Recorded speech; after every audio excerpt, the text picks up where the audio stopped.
Welcome to the deep dive. This is where we take the sources you're interested in, dig into them, and pull out the key insights for you. Exactly. We do the heavy lifting so you get the core ideas. And today, we're diving into Dale Carnegie's classic, How to Win Friends and Influence People. Right, specifically some excerpts that you, our listener, wanted us to unpack.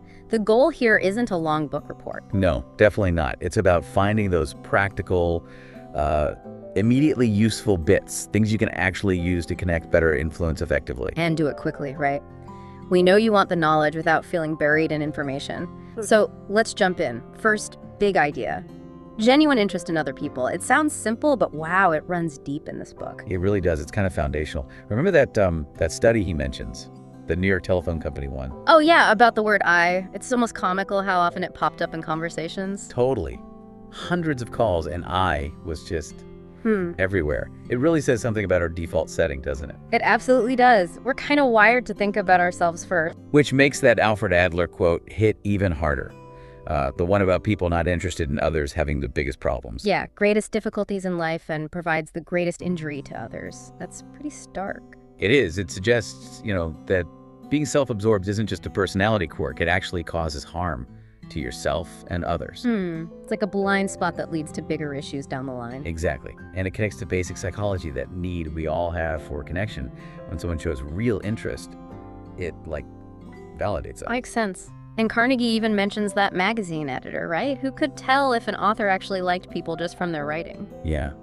That's amazing, isn't it? That authenticity or lack of it just shines through. You can't really fake genuine interest long term. People pick up on it, even subconsciously. Absolutely. Like the story of Edward M. Sykes Jr. And the soda clerk. Seems minor, right? Right, just a quick chat. But showing that bit of interest in someone who seemed, unimportant, it ended up saving a huge client relationship. That's a great example of how seemingly small interactions can ripple outwards. You never know who knows who or what impact you might have. Exactly. Treat everyone like they matter because, well, they do. And their connections might surprise you. And then there's Edward Bach. His story is fascinating. Oh, totally. No fancy background, but he connects with all these famous people. Just by writing letters, but not like fan letters asking for stuff. No, it was genuine curiosity. Yeah. Asking about their childhoods, really listening to their stories, even through mail. He made it about them. Yeah. So for our listener who wants these insights fast, this is a key takeaway. Showing genuine interest isn't just nice, it's efficient. It's a shortcut to connection. It really is. Focus outward. Understand their world first. That builds rapport way faster than just talking about yourself. Okay, so interest is step one. What builds on that? Well, closely linked is the power of sincere appreciation. Again, sounds obvious maybe. But easy to forget, right? So easy. Carnegie hammers this home. Think about John D. Rockefeller Sr. and Edward Bedford. Ah, the guy who lost a ton of money on that South American deal. $1 million, Yeah. which was astronomical then. Bedford must have expected to be fired, or at least seriously reprimanded. Right, but Rockefeller. Rockefeller focuses on the 60% Bedford did save. He praised him for that, for salvaging something from the disaster. Instead of criticism, appreciation. What effect do you think that had? Massive, surely. Loyalty, motivation. Bedford probably worked twice as hard after that, feeling valued even after a huge mistake. It's a powerful lesson in leadership. Now, contrast that with the farm woman story. Oh, the hay. Yeah, that one's memorable. Hilarious, but also kind of sad, right? Years of work, zero appreciation, so she serves her husband and son's hay for dinner. Just to see if they'd even notice. It's an extreme way to show how soul-destroying it feels to be taken for granted. It really drives home the need for acknowledgement, and that study about runaway wives. Yeah, citing lack of appreciation as the main reason. Makes you think, doesn't it? Probably applies just as much the other way around, too. Absolutely. It's a universal need. We want to feel seen and valued for what we do. And think about the guy whose wife asked how she could be better, instead of a list of complaints. He sends roses. Yeah. And tells her how much he appreciates her already. Talk about flipping the script. Positive reinforcement versus criticism. It connects right to that idea of baiting the hook to suit the fish. Right, the Lloyd George example, staying in power by appealing to what people wanted, and the Emerson calf story. Where the maid understood the calf just wanted its mother, not to be pushed or pulled. It's about understanding the other party's want. Exactly, that Harry Overstreet quote nails it. Arouse in the other person an eager want. Focus on their desire, not just yours. Like Andrew Carnegie with his nephews and those unmailed $5 bills. He knew what would make them want to write back. He tapped into their motivation. So for the listener, appreciation isn't just fluffy stuff, it's a powerful tool. It builds goodwill, makes people receptive. And it doesn't feel like manipulation if it's genuine. It's about recognizing the good in others, which leads nicely into the next point. Understanding perspectives. Exactly. Seeing things from the other person's point of view. This is where real influence starts. The landlord negotiation story is a great illustration. Yeah, instead of just demanding lower rent. The person actually thought about the landlord's problems, wanting reliable tenants, avoiding vacancies. Right, and framed the request around those concerns. Showed how keeping them, even at slightly lower rent, was actually good for the landlord too. It's empathy turned into strategy. That famous Henry Ford quote comes to mind. Oh, the secret of success one. Yeah. The ability to get the other person's point of view and see things from that person's angle as well as from your own. So simple, so profound. Yet so often ignored. Think about those letters Carnegie analyzes. The advertising agency one, the freight terminal one. Oh yeah, the before and after. The first versions were terrible, weren't they? Totally self-centered. All about, I need this and you must do that. Probably just made the recipients defensive. Right, but the revised versions. Completely different. Focused entirely on the recipient's benefit. Here's how this helps you. It's night and day. It changes the whole tone from demand to opportunity. Precisely. And Ona D. Young's quote about people who can do this never needing to worry about the future. Yeah. What do you take from that? It suggests this isn't just a tactic for one negotiation. It's like a fundamental life skill. If you can genuinely understand how others think, you can navigate almost anything. You anticipate reactions, build stronger relationships, avoid unnecessary conflict. It's future-proofing, like you said. So for our listener aiming to be well-informed, this is crucial. Understanding different viewpoints isn't just academic, it leads to better outcomes. You tailor your message so it actually lands. Absolutely. Which brings us naturally to, well, listening. Seems basic, but... Often the hardest part. Right. Dr. Nicholas Murray Butler didn't mince words. People only thinking of themselves are hopelessly uneducated. Ouch. Regardless of degrees or anything, true education is understanding others. Exactly. If you're trapped in your own head, you're missing most of the picture. Look at Theodore Roosevelt. Staying up late to read about whatever his next day's visitor was interested in, that's dedication. Incredible. Imagine being that visitor. Knowing the president took the time to learn about your specific passion, whether it was, cowboys or birds or whatever. It immediately signals respect, makes you feel incredibly important and heard before you even say much. Precisely. And William Lyon Phelps talking about his aunt's visitor. The guy who just let young Phelps ramble on about boats, even though the visitor probably didn't care that much. Yeah, but he listened intently, asked questions. Phelps remembered him fondly for years just because he made him feel interesting. It's about giving the other person the stage. Such a simple act, leaving such a positive trace. And it ties into those other stories. Chalif getting the $1 million check. Right, after admiring the businessman's office and collection, talking about the other guy's interests first, not just launching into the pitch.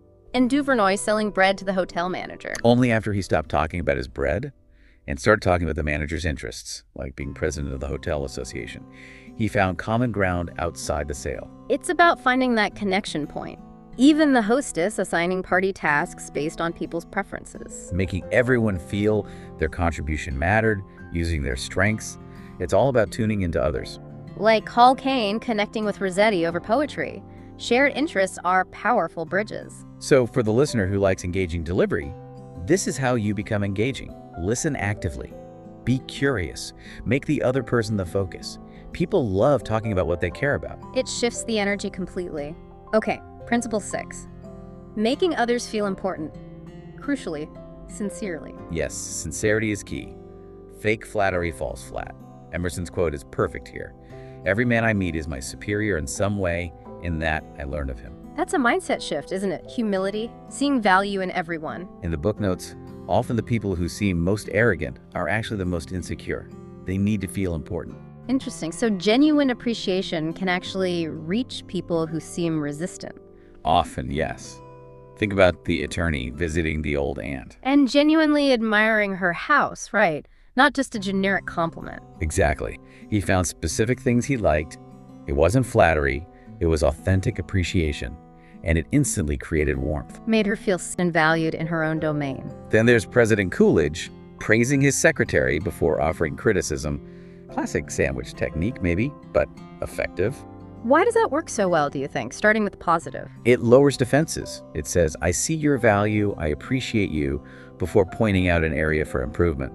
Makes the feedback easier to swallow. Less like an attack, more like guidance. Exactly. And Charles Schwab with the cigars for the guys smoking under the no smoking sign. Instead of yelling, he gives them cigars and asks them to smoke outside. Genius. Right.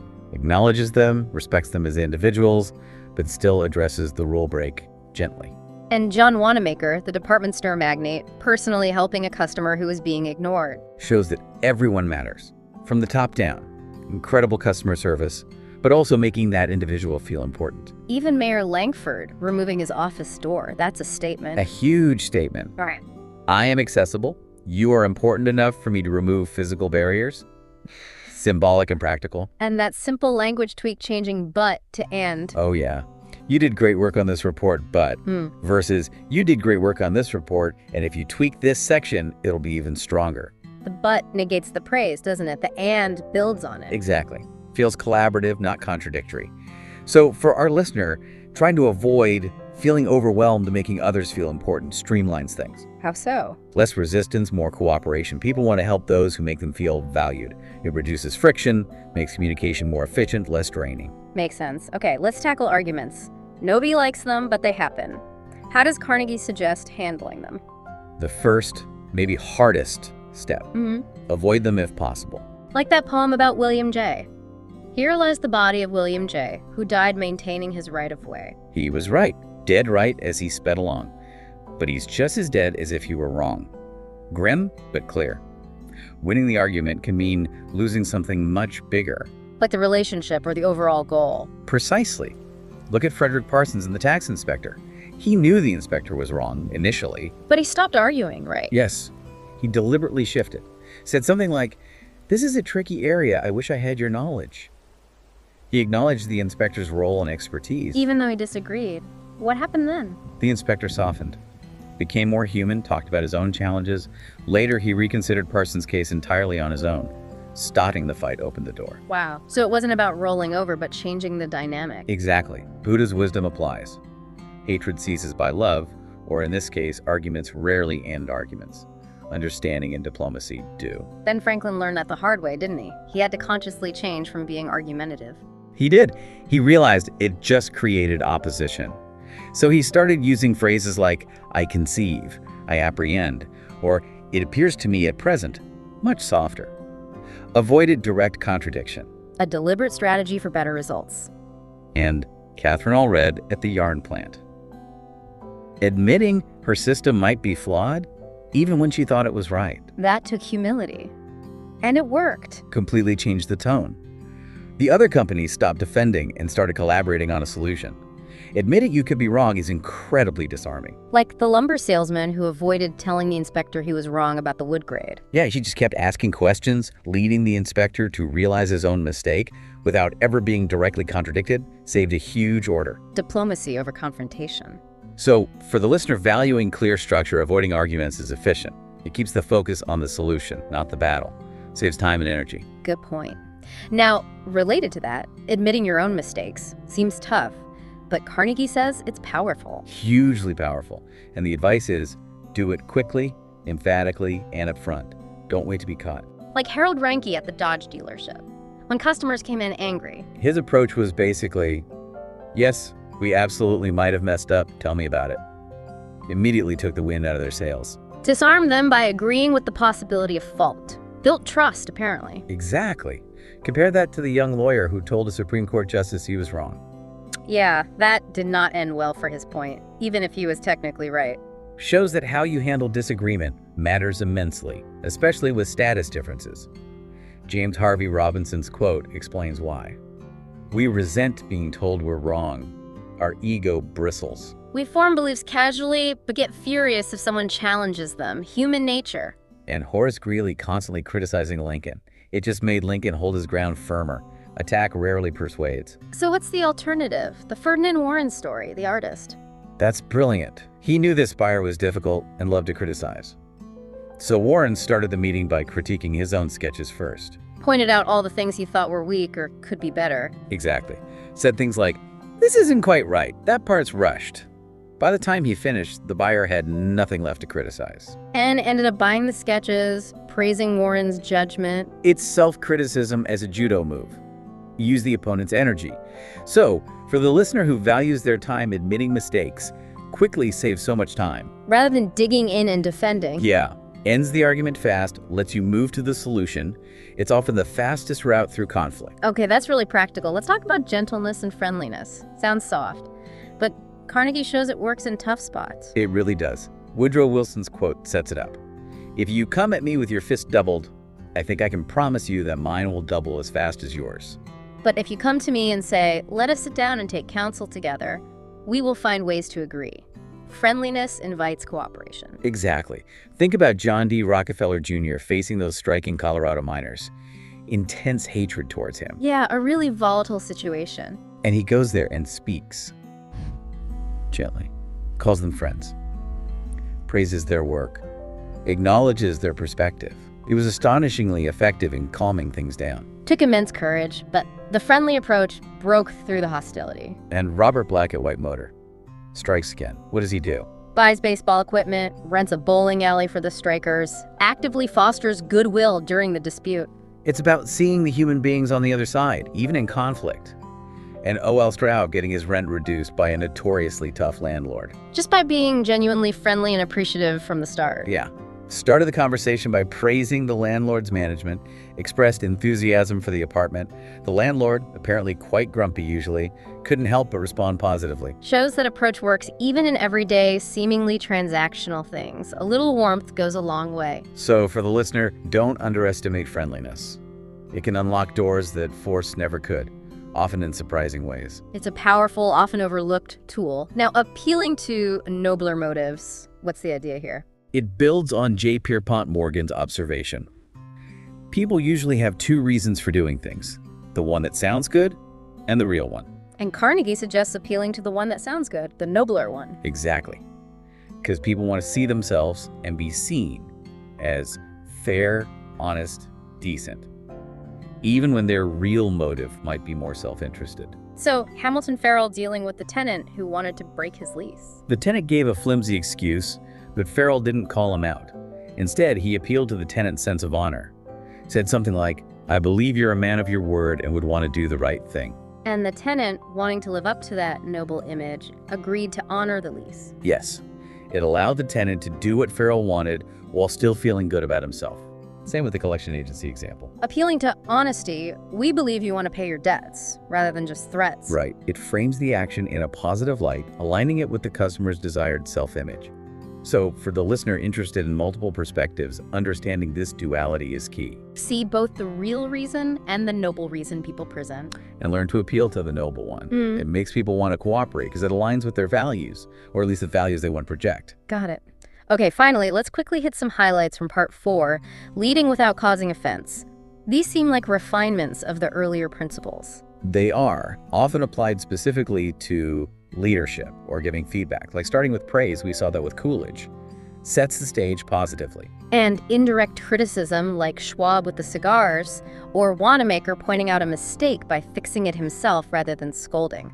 Less confrontational. Definitely. Talking about your own mistakes first is huge too, like Carnegie did with his niece before pointing out her error. Makes it feel less like judgment, more like shared experience. I've been there too. Exactly. Asking questions instead of giving direct orders empowers people, makes them feel ownership. Less do this, more what do you think about trying this? Right. And letting others save face. So important. Like GE handling Steinmetz's oddities because his genius was worth it.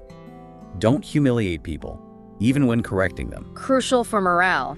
And encouragement, the stories of Caruso's mother or Jones with his son. Shows how belief and positive reinforcement can unlock potential. Making faults seem easy to correct helps too. Like the dance instructor saying, you have a natural rhythm, just need practice. Or Lola Thomas telling Carnegie Bridge was easy to learn, removes the fear factor. Yeah, makes people willing to try. And ultimately, making people glad to do what you want, like Wilson did with McAdoo. It's about aligning their desires with your request. So pulling it all together, these aren't complex theories, are they? They're fundamental principles of human interaction. Pretty much. Simple to understand, maybe harder to consistently apply, but incredibly powerful when you do. And hopefully this deep dive has given our listener a quick, practical handle on the core ideas from Carnegie's work. A shortcut to the essentials. Absolutely. So here's a final thought to chew on. Which one of these principles really jumped out at you today? Which one feels like it could make the biggest difference if you actively practiced it, starting, say, tomorrow? Think about your current challenges, your goals. Where could applying genuine interest or sincere appreciation or maybe avoiding arguments have the most impact? Because just hearing it is one thing. The real learning happens when you try it out, see what happens, and reflect on it. So we encourage you to experiment. Yeah. And please, share your experiences or any follow-up questions. We love hearing how these deep dives connect with your world. Keep the suggestions coming.